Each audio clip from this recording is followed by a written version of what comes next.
ভিডিঅ'বিলাক ডাইৰেক্ট তোমাৰ আজি আপোনালোকক দেখাই আছোঁ দিল্লী জংচন দিল্লী ষ্টেচনৰ জংচনৰ কাষতে মানে এইটো আপোনালোকৰ কি জানেনে এইটো যেনেকুৱা আমাৰ চাৰিচকীয়া দুইচকীয়া এনেকুৱা বাহনবিলাক এনেকুৱা ট্ৰেইনৰ এইটো ছাৰ্ভিচিং চেণ্টাৰ এইটো বহুত ডাঙৰ এৰিয়া বটন ডাব্বাবিলাক আছে দেখাই আছোঁ ভালকৈ চাই থাকক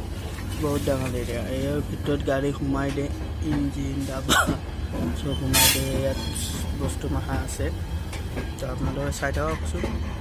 মিডল ব্লগ ইন আছাম আপোনালোকে চাই কিন্তু লাইক কমেণ্ট শ্বেয়াৰ নকৰে পইচা নাযায় নহয় ডাঙৰ ইউটিউবাৰবিলাকক আপোনালোকে লাইক কমেণ্ট শ্বেয়াৰ ছাবস্ক্ৰাইব চব কৰি দিয়ে মোকো দুই এটা কৰি দিব বেয়া ফেন কিমান বেয়া ফেন আছে ৰেলৰ বস্তু বিক্ৰী নকৰে কিন্তু চব মানে আপোনালোকৰ ফেলে থৈ দিব কোনো বিক্ৰী নকৰে চাই থাকক 2 নম্বৰ পাত আহি থাকিব